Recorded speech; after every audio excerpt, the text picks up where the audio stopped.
5장에서는 성도들을 대하는 어떤 태도에 대해서 또는 지혜에 대해서 사도 바울이 권면을 하고 있습니다. 예수님께서도 가족에 대한 부분을 특별히 말씀하실 때 예수님께서 병자를 고치시고 귀신 들린 자들을 고치자 종교 지도자들이 예수님을 폄훼하기 위해서 또는 예수님을 공경에 빠뜨리기 위한 헛소문을 퍼뜨립니다. 그것은 예수님이 귀신 들였다는 겁니다. 귀신이 귀신을 쫓아낸다는 거죠. 그래서 강력한 귀신, 바알세불이라고 하는 파리의 왕이라고 하는 약간 어떤 그들의 풍습과도 관련된 겁니다.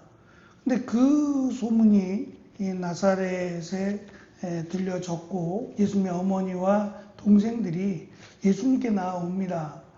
말하지 않아도 확인하기 위해서고 또 한 가지는 단순한 호기심이 아니라 예수님을 데려가기 위해서겠죠. 가족이니까 가족이 돌봐야 된다라고 하는 마음 때문입니다. 근데 예수님은 그 예수님을 찾아온 가족들 그리고 예수님이 이 병자를 고치고 말씀을 전하시는 그쪽으로 온 게 아니라 밖에서 예수님의 말씀이 끝나기를 기다렸어요. 끝나면 이제 예수님 모시고 예수님을 데리고 집으로 가겠다라고 하는 그런 마음으로 밖에서 기다리고 있을 때 예수님은 누가 내 가족이냐라고 하시면서 내 가족은 바로 이들인 것처럼 말씀을 듣고 또 예수님과 함께 하는 사람들, 이들이 가족이라고 말씀하십니다. 이거는 상징적인 의미가 있죠. 영적인 가족, 하나님의 뜻을 행하는 자가 내 가족이라고 하는 영적인 의미가 있습니다. 마찬가지로 교회에 예수 그리스도를 믿음으로 교회 안에 있는 성도들은 영적인 가족으로 지금 설명을 하고 있습니다. 그래서 교회가 단순한 종교적인 조직이나 제도가 아니라 하나님을 아버지로 모신 거대한 영적 가족이라고 하는 점을 지금 강조합니다. 그래서 젊은 목회자인 디모데에게 이 교회 안에 다양한 세대들, 특별히 이 나이가 많은 남자, 여자, 그리고 나이가 어린 남자 성도 또는 여자 성도들을 어떻게 대해야 할지에 대해서 권면하는 내용이 우리가 읽은 말씀 이후로도 계속 이어집니다. 먼저는 남자 성도 가운데 나이가 많은 남자 성도들에게는 화를 내지 말라고 말합니다. 이 말에 화를 내지 말라라고 하는 말을 당시 언어로 살펴보면 가혹하게 질책하지 말라라고 하는 조금 강한 표현입니다. 왜 이러한 표현이 발생을 했을까? 말씀드린 것처럼 1세기는 이 연장자들이 우선적인 그런 삶을 살았어요. 그래서 나이가 많다는 것은 부끄러운 게 아니라 오히려 어른의 노릇을 해야 되는 그렇게 여겨졌고 또 연장자라고 하는 것은 오히려 사회적 책임을 갖는 그런 위치에 있었습니다. 그런데 그것과 맞지 않게 나이가 많다라고 하는 것과 그들을 가혹하게 질책한다라고 하는 표현은 연장자만을 의미하는 게 아니라 나이가 많은 신분이 낮은 사회적 지위가 낮은 이런 사람들을 아마 지칭하는 말인 것처럼 보여집니다.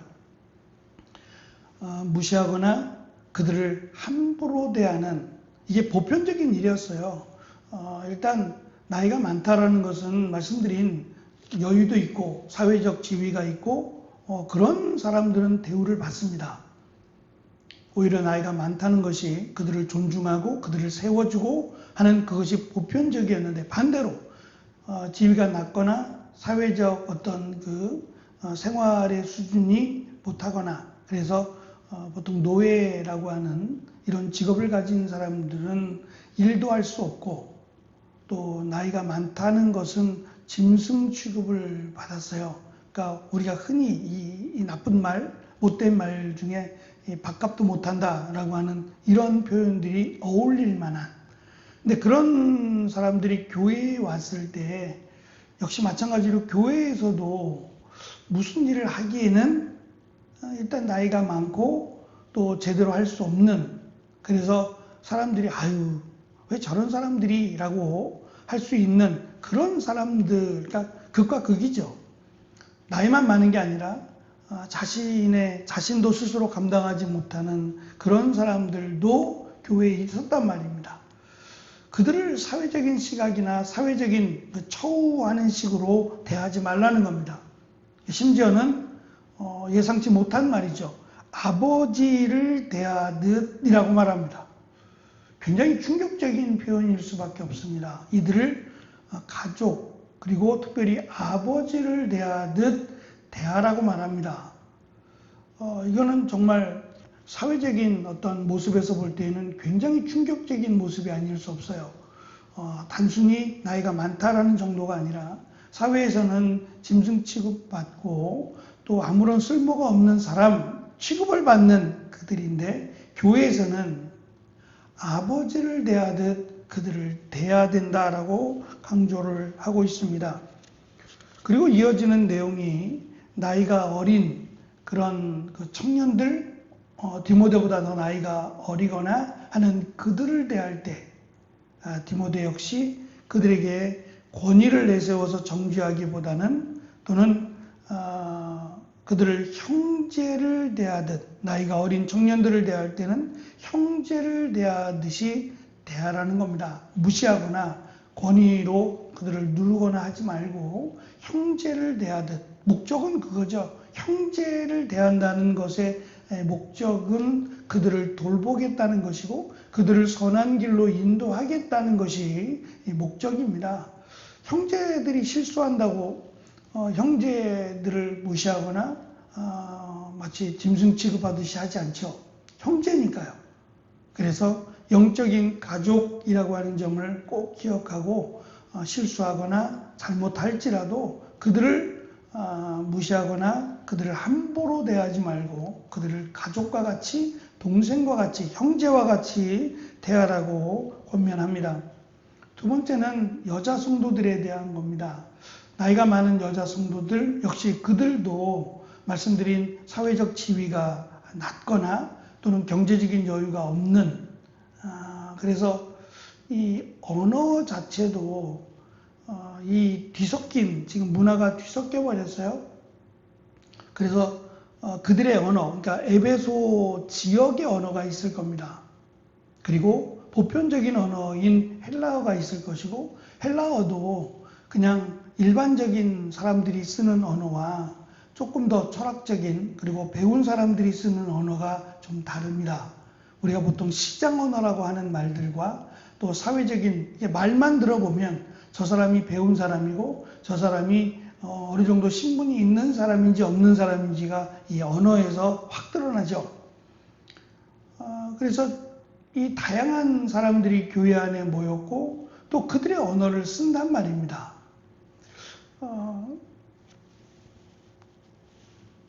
제가 그 남아공에 있을 때 이제 한국 사람들, 한국 유학생들은 외국 유학생들하고 따로 이렇게 같이 이렇게 수업을 안 하고 저희들만 따로, 한국 유학생 한 6명? 6명 정도 됐던 것 같아요. 그 6명만 따로, 아니, 학부가 아니니까, 대학원 과정이니까 6명만 따로 이제 교수님하고 수업을 해요. 근데 저희도 답답한 거죠. 수업을 하다가 이제 우리끼리 또 할 말이 있잖아요. 그럼 이제 우리끼리 옆에서 앉아 계시다가 뭐라고 하면 교수님이 그래요. 이 방 안에서는 절대로 당신들의 말을 쓰지 말래요. 첫째는 무슨 말을 하는지 모르잖아요. 당신이 한국말을 모르니까 우리끼리 하는 한국말이 못 알아들으니까 그게 자칫 무례한 게 되는 겁니다. 뭐라고 하는지를 모르잖아요. 교수에 대해서 뭐라고 하는 건지, 수업에 대해서 뭐라고 하는 건지 기분 나쁘다는 거예요. 그러니까 어떤 그 모임에 있을 때에는 당신들만 쓰는 언어로 하지 말고 공통적인 누구나 알아들을 수 있는 말을 했으면 좋겠다라고 했어요. 반대로 생각해 보면 그들이 쓰는 언어, 그러니까 아프리카는 아프리칸스라고 하는 말이 있어요. 이건 독일하고도 좀 비슷한데 영어하고 좀 다릅니다. 비슷한 단어들도 있지만 많이 달라요. 근데 그들이 이제 우리가 못 알아듣는 아프리칸스로 말을 하면 우리 입장에서는 기분 나쁜 겁니다. 뭐라고 하는 거지? 지금 우리 보고 우리한테 대한 불편한 말을 하는 건가? 라고 하는 오해도 살 수 있어요. 이것은 기본적인 예의입니다. 마찬가지로 자기들끼리 쓰는 언어, 자기들끼리만 이해할 수 있는 이런 언어를 사용한다면 그렇지 못한 사람들은 무시당한 느낌을 받을 거예요. 이것뿐만이 아니죠. 우리가 고린도 교회에 살펴본 것처럼 심지어는 성찬식까지도 자기들끼리 자기들이 좋은 포도주를 가지고 와서 좋은 빵을 가지고 와서 자기들끼리 성찬식을 베풀거나 그렇지 못한 여유가 없는 사람들은 준비할 수 없겠죠.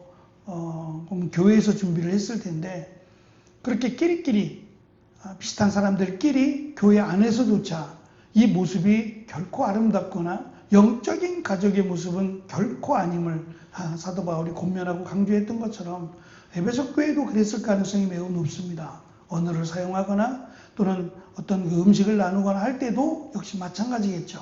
그러니까 이러한 모습은 결코 영적인 한 가족의 모습은 될 수 없다라고 하는 것을 강조하는 겁니다.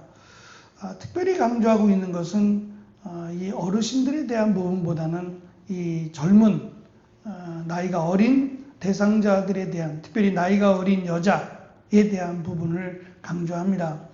바울은 이들을 여동생처럼 대하되 반드시 순수하고 깨끗한 마음으로 대할 것을 엄격하게 명령을 합니다. 디모데후서 3장 6절과 7절을 참고하면 당시 에베소 교회 안에는 거짓 교사들의 꿰매 넘어가서 문제를 일으키는 젊은 여성들이 있었습니다. 30대인지는 모르겠지만 젊다라고 하는 이 디모데가 결혼했는지에 대해서는 어디에도 언급을 하고 있지 않습니다.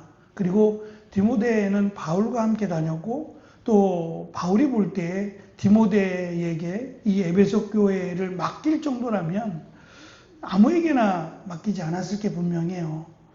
뭐 결혼을 했느냐 결혼을 안 했기 때문에 그런 의미는 아닌데 어쨌든 자기 관리에 대해서 믿음에 대해서 사도 바울이 인정할 만하다라고 한다면 대단했을 겁니다. 특별히 디모데가 자신의 스승과 같이 또 아버지와 같이 여겼던 바울이라면 나도 바울처럼 이라고 하는 마음이 강했을 겁니다. 그렇다면 뭐 결혼에 대한 문제에 대해서 바울처럼 이라고 하는 그런 부분도 없지 않았을 거예요. 이제 그런 혼자 살고 있는 디모데, 젊은 디모데에게 어떤 그 이성적인 문제도 디모데니까 라고 말하기는 쉽지 않았을 겁니다. 그래서 사도 바울은 이런 그 한 개인의 문제가 아니라 가정의 문제고 교회의 문제가 될 수 있는 이런 치명적인 위협이 될 수 있는 이러한 부분에 틈을 주지 말 것을 사도 바울은 권면함으로 철저하게 순결함만이 리더와 공동체를 지키는 생명줄이라고 하는 것을 권면합니다. 제가 작년에 필리핀에 선교를 갔을 때 선교사님 그분은 이제 후원받는 교회가 많이 없는 것 같아요. 그래서 생활이 어려워서 사모님이 이제 한국에 들어와서 일을 하세요. 지금 이제 같이 들어가셨는지 모르겠는데 딸이 그 미국으로 가서 이제 공부하고 있는데 그 학비 문제도 있고 또 이 교회를 유지하려면 유지하는 비용이 필요한데 목사님이 뭐 거기서 일하는 것도 아니고 선교하니까 그 부분이 이제 처제가 감당을 많이 해왔는데 처제가 일이 줄어들면서 한 10분의 1 정도로 줄었대요. 보내주는 그 비용이. 그래서 어려움이 있어서 그 부분 때문에 이제 사모님이 한국에 들어와서 일을 하면서 이제 그 비용을 선교사님한테 보내주고 있었어요. 그래서 혼자 지금 계신 지가 한 3개월 정도 됐다고 하더라고요. 교회가 있고 교회 바로 옆에가 사택이에요. 같이 붙어 있는데. 그래서 선교사님 혼자서 어떻게 하시느냐, 식사는 어떻게 하시고 이런 부분을 이야기하면서 참 쉽지 않겠구나. 사모님이 다 해줬대요. 사모님이 다 챙겨주고 이제 그렇게 하셨기 때문에 빈자리가 더 크다라고 이야기를 하셨는데, 제가 그냥 조심스럽지만 이 필리핀은 이제 한국과 가까운 곳이기도 하고, 특별히 이제 필리핀 사람들이 한국 사람들을 대하는 게 굉장히 젠틀해요. 그래서 선교사님들이 많이 나와 있는데 어떠신가요? 라고 이제 여러 가지 좀 이모저모를 물어봤는데, 아무래도 필리핀이 한국보다는 조금 이제 못한 나라다 보니까 한국을 바라보는 시각이 굉장히 그 존중의 의미를 담더라고요. 그래서 한국 사람들이 대우를 받고 또 존경을 받는데, 선교사님들이 다는 아닙니다. 대부분은 잘하고 계시고, 그 몇몇은 이런 그 필리핀 젊은 여자들하고 선교사님이 살아가면서 이혼도 많이 하고, 근데 그게 이제 한국에 알려지진 않잖아요. 그게 알려지면 뭐 난리가 나죠. 알려지지 않으니까 이 한국에 알려지는 것과는 달리 필리핀에서의 삶이 참 안타까운 이런 모습이 많아서 조심해야 된다. 특히 이제 한국에 선교로 나오시는 분들은 이 부분에 대해서 정말 조심하고, 특별히 사모님과의 관계 속에서 잘 선교도 중요하지만 그 부분들을 조심스럽게 잘해야 된다라고 하는 부분을 언급을 해주셨어요. 선교사라고 괜찮다? 그런 건 없습니다. 목사도 마찬가지고요.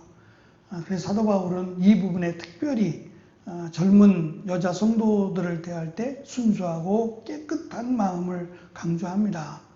디모데니까 괜찮아 라고 하는 건 없어요. 사도 바울도 마찬가지일 것이고 누구도 장담할 수 없는 부분이라고 생각합니다. 그래서 교회는 하나님의 가족, 하나님께서 허락하신 영적인 가족이다 라고 하는 부분을 강조하고 있고, 누구를 대하더라도 나이가 많던 나이가 적던 다 하나님의 가족이라고 하는 점을 인지하고, 그들 위에 군림하는 것이 아니라 마치 그들을 아버지와 어머니 그리고 형제와 자매들을 대하듯 그렇게 교회를 세워나가야 될 것을 권면하고 있습니다. 특별히 에베소 교회는 성적으로 많이 개방된 곳입니다.